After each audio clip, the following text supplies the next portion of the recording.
बिस्मिल्लाहिर्रहमानिर्रहीम। Dear students, आज एक नए सवाल के साथ दोबारा।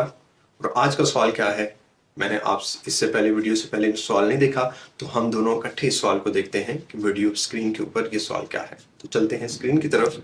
क्या कहते हैं, Nathan is a sale tax registered and use cash to buy office stationery. The invoice shows the following details. Net expenditure $8,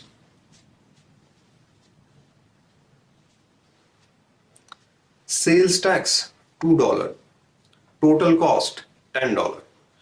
Which of the following correctly records the payment of the invoice? तो आपने क्या देखा कि Nathan जो है वो cash transaction करता है।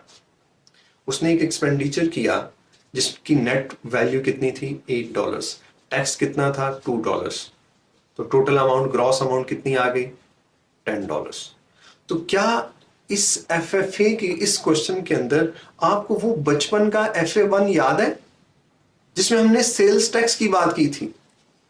सेल टैक्स क्या होता है, सेल टैक्स कभी डेबिट भी होता था, कभी क्रेडिट भी होता था, कभी हम एसेट भी बनाते थे, कभी लायबिलिटी भी बनाते थे। और जब सेल टैक्स रजिस्टर्ड बिजनेस हो, वो कोई भी एक्सपेंस कर रहा हो, तो उस एक्सपेंस पे जो सेल टैक्स पे कर रहा है वो सेल टैक्स उसने कल रिकवर कर लेना है। हमेशा याद होगा आपको, हमने परचेसेस रिकॉर्ड करते थे। परचेसेस कैसे रिकॉर्ड करते थे, नेट ऑफ टैक्स रिकॉर्ड करते थे।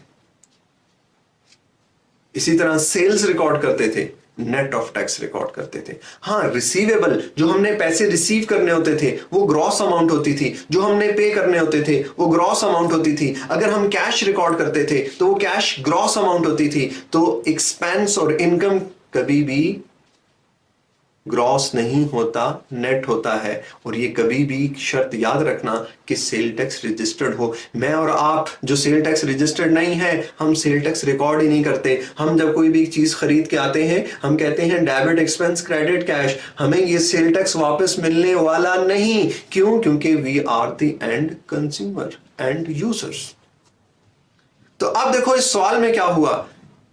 इस सवाल में हमने जो एक्सपेंस किया वो $8 का था, टैक्स कितना है, $2 है। तो हमारी एंट्री क्या बनेगी, debit expense $8, debit sale tax $2 and credit cash by $10। ऐसा क्यों हुआ? क्योंकि ये सेल टैक्स नेथन जो था वो सेल टैक्स रजिस्टर्ड था। तो देखते हैं हमारे पास करेक्ट ऑप्शन क्या दी गई है, और दी गई होगी तो देखें, डेबिट ऑफिस स्टेशनरी एक्सपेंस $8,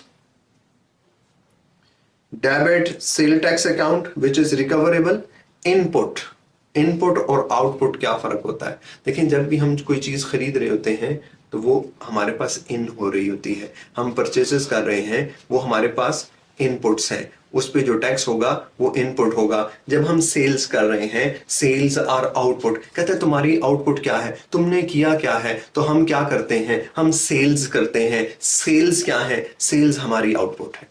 तो जो आउटपुट टैक्स होता है वो क्रेडिट होता है। क्यों? क्योंकि सेल्स के ऊपर जो टैक्स होगा, सेल्स के ऊपर जो टैक्स होगा वो लायबिलिटी होगी। सेल्स इटसेल्फ क्या है, आउटपुट है। तो जो टैक्स होगा वो भी आउटपुट टैक्स होगा, और उसकी नेचर क्या होगी, क्रेडिट नेचर होगी। तो यहां पे चलते हैं, देखते हैं क्या कहता है। डेबिट ऑफिस एक्सपेंडिचर, एक्सपेंडिचर क्या है, एक्सपेंस है, एक्सपेंसेस डेबिट होते हैं। तो debit office expenditure bye $8, debit sale tax and credit cash. और क्योंकि उसने पैटी कैश से यूज किया है तो क्रेडिट पैटी कैश अकाउंट। तो कौन सी ऑप्शन ठीक है, यहां पे C option is the correct option. और मेरे पास इस सवाल में शायद लिखी 3 ऑप्शन है, वैसे एग्जाम में आपको 4 ऑप्शंस मौजूद होंगी। तो आपको छोटे से टाइम में हमने FA1 का एक बड़ा डिटेल कंसेप्ट डिस्कस कर लिया। और आप इस सीरीज में देख रहे हैं कि FFA का जो एग्जामिनर है, क्योंकि जो बच्चे डायरेक्टली रजिस्टर्ड हो रहे हैं FA में, जो ACCA में डायरेक्ट इनरोल होते हैं, उनके लिए तो ये नई चीजें हैं। बट वो स्टूडेंट जो AFD या फाउंडेशन डिप्लोमा से आ रहे हैं, तो उन्होंने पहले FA1 पढ़ा, FA2 पढ़ा, तो वही कंसेप्ट FFA में भी यूज हो रहे हैं।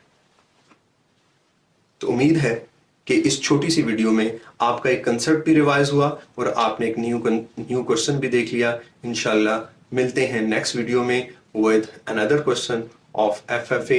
तब तक के लिए अस्सलाम वालेकुम।